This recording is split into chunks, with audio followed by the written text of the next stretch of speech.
Hi, I'm Steve Marchena, and this week we'll be exploring some essential techniques of gypsy jazz guitar.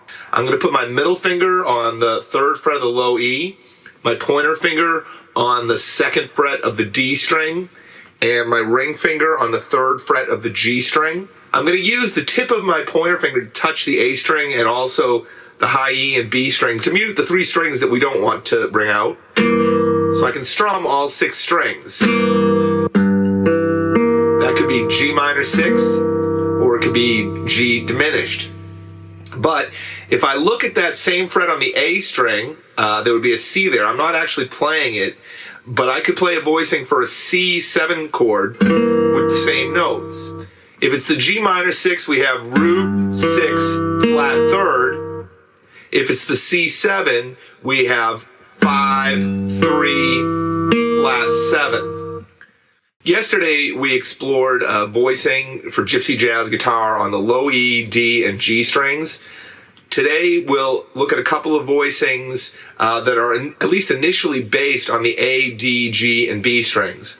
The first one, if you were to play an F bar chord at the 1st fret, and then remove the bar and just hold down the B string, we have an F chord on the middle 4 strings. If I sort of invert my middle finger and pinky finger, I move my middle finger to the D string and I move my pinky finger to the G string, I get a dominant chord.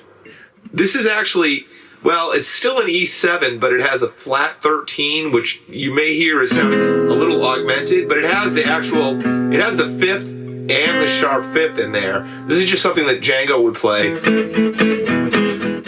So now that we have a few different gypsy jazz chords that we studied the first couple of days here, I want to talk about tremolo picking chords in rhythm. I experimented with this a lot. The thing that works best for me is when I go to tremolo pick, I'm focusing on the D and G strings. So I'll take, say, that G minor 6 that we did on the first day. I'll get a little rhythm going, and then I'm going to switch to tremolo picking.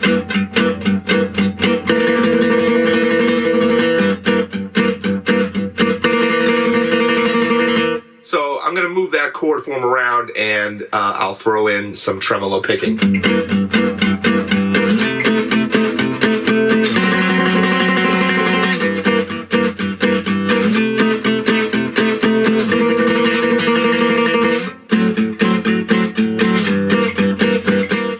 Probably the quintessential lead guitar technique that Django really pioneered were these sliding chromatics. So I'm going to use one finger. I'll show you the basic idea. First, I'll go on the 5th fret of the high E, and I'll just slide it up to the 8th fret. And while I do that, I'm going to pick. You could use this at the beginning of a line. If I connect these, I'm more likely to use a 16th note pattern.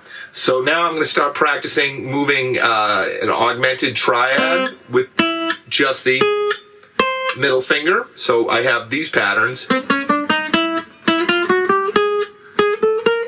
Put that all together. I'm going to play an A arpeggio in the 5th position using just my middle finger. And what I'll do is, before I play the note in the chord, I'm going to play with the ring finger a fret above that, then the note in the chord, then a fret below it, then back to the chord. For major chords, if I wanted a Lydian sound, I could go 2 frets above the original note. When I play a minor chord, I could go a whole step above the root and above the 3rd, but go a half step above the 5th. So we'd have A minor in the 5th position. For a major scale sound, I could go a whole step above the root of a major chord and a whole step above the 5th of that major chord, but a half step above the major 3rd. Another important part of Django Reinhardt's technique was economy picking. Now, the gypsy approach is, whenever you change strings, the next string that you arrive at, you play with a downstroke. So that's certainly different than alternate picking, and it's a little bit different than, say, modern sweep picking and modern economy picking. But there's some common ground between the approach that you'd see Yngwie Malmsteen use and the approach that Django Reinhardt used. So I'll show you a couple ways to approach that. Let's stick with that A major that we've been playing. Start with the middle finger on the G string.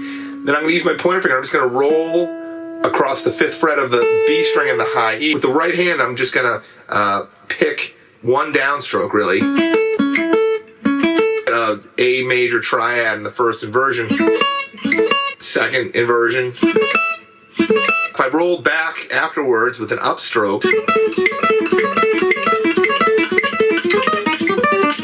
when we were talking about playing chromatic scales with one finger on a single string, I mentioned the idea about targeting a diminished 7th arpeggio, which is just moving an idea 3 frets up.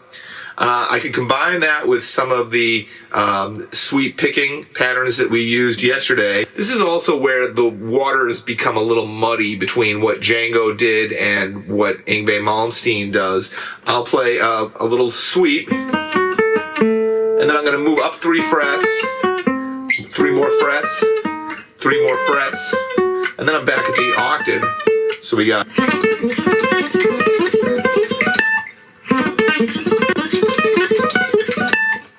Last week, we introduced a few basic approaches to classical guitar technique. This week, we'll explore approaches to solo jazz guitar using a flat picking guitar technique. In order to get started with a flat picking solo jazz technique, you should first know how to play a lot of different chords, and specifically, you should learn how to play those chords up and down the neck in closed position without using open strings, and also initially without using your pinky finger, because we'll be adding the pinky finger to create tensions later on. I'd recommend checking out anything by Django Reinhardt or Joe Pass, particularly Joe Pass's Virtuoso albums. He has a whole series of them, and that's kind of the benchmark for this solo jazz style that we're going to play this week.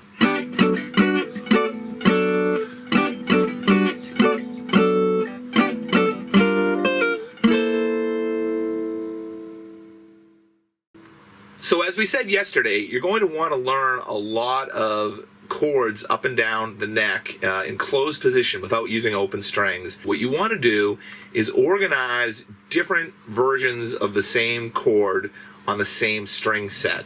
So I'm going to play on my 4 thinnest strings, and I'm going to play 3 versions of an A minor. A minor 7 in the 5th position, A minor 7 in the 7th position, and A minor 9 in the 10th position, followed by A diminished in the 4th position, A diminished in the 7th position, A diminished in the 10th position, G major 6th in the 2nd position, G major 7 in the 7th position, G major 9 in the 9th position. Make sure you play all those without using your pinky finger, which we'll be adding that tomorrow. So now that we have put together a collection of chords on our 4 thinnest strings, we're going to start adding the pinky. Because after I play this A minor 7, I'm going to grab the 7th fret on the high E. There's an A minor 9. This A minor 7 in the 7th position, add my pinky finger to the 10th fret. There's A minor 11. I could arpeggiate these.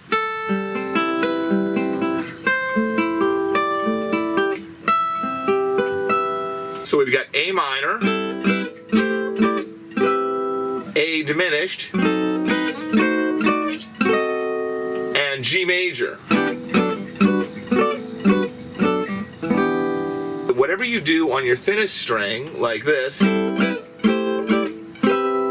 you can do on your thickest string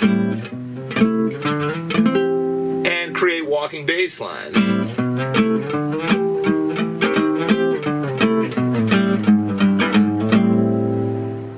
The next thing to work on is taking the middle 2 strings, the D and G string, and taking parts of chords and playing them there. If I had a B flat 7 chord at the 6th fret, I'd just play the notes on the D and G string, an E flat 7 chord, then I'll play again the notes on the D and G string. I could play a 1-4-5 in the key of B flat like this, 1, then 4, and then 5. Riffs, little melodies, and throw in chord stabs, again very much in the style of Barney Kessel.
And this week we'll be talking about a few approaches to playing the John Coltrane composition Giant Steps.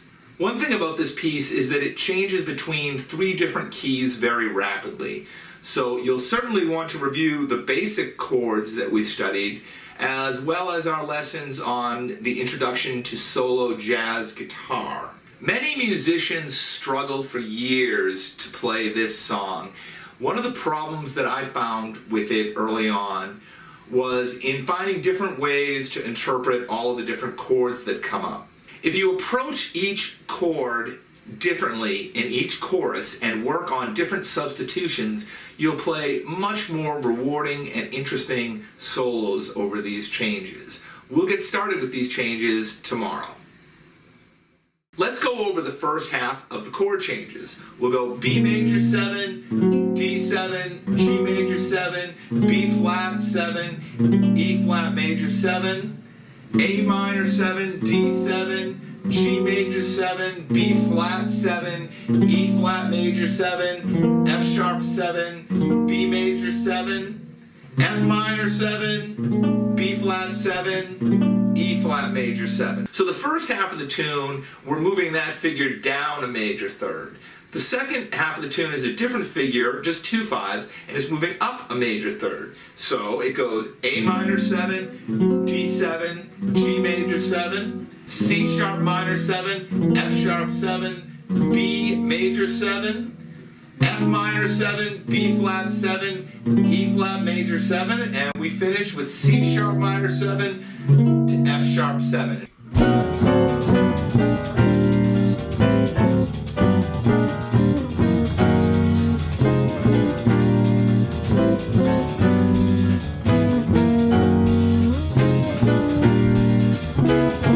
Memorize that chord progression using whichever voicings you like, and tomorrow we'll start talking about playing over those changes. The first approach that you probably want to take to playing over the changes for giant steps would be to take each chord, for instance the B major 7, play the notes in the triad, but I'll add the 9 or the second degree. You'd hear it as like a B major scale, the beginning of a B major scale. So for the B major 7 chord, I'll play then the D7 chord, the G major 7 chord, the B flat 7 chord, and then finally the E flat major 7.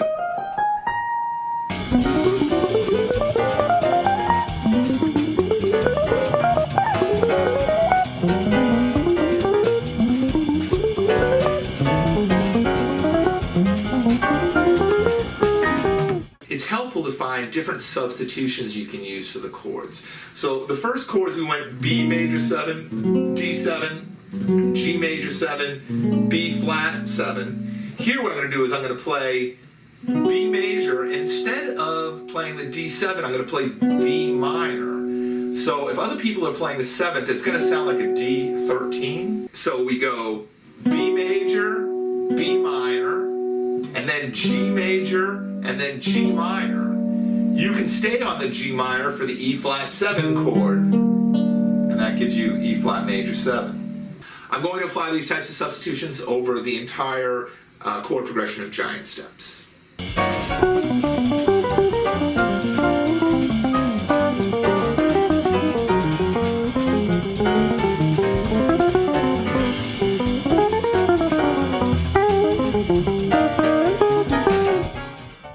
Another thing you can do is you can apply pentatonic scales to these changes. Let me walk you through this. We're going to talk about pentatonic minor, okay? So for the B flat major 7, I'm going to use A flat minor pentatonic. I'm going to tell you the minor pentatonics that I'm going to play through the changes. We'll go A flat minor, A minor, E minor, F minor, G minor, A minor. Then we go E minor, F minor, C minor, C sharp minor, E flat minor, and then we're just going to move up in whole steps. F minor, pentatonic, right?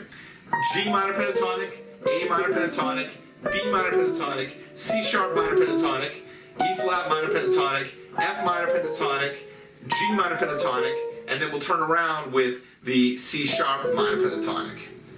Here are all the changes for giant steps represented as pentatonic scales.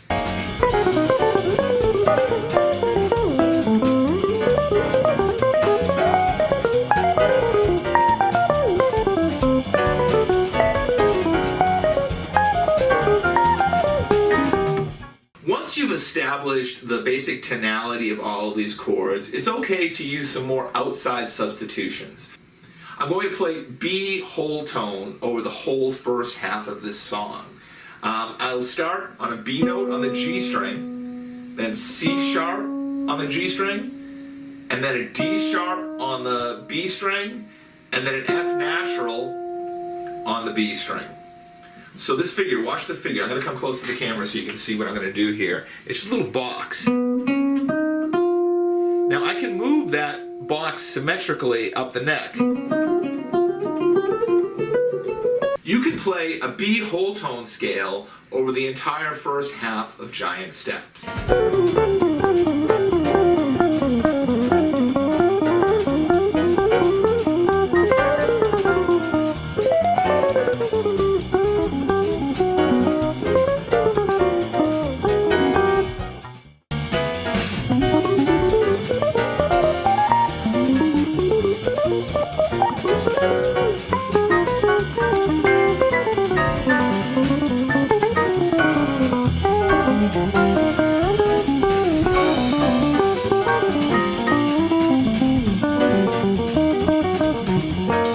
Thank you.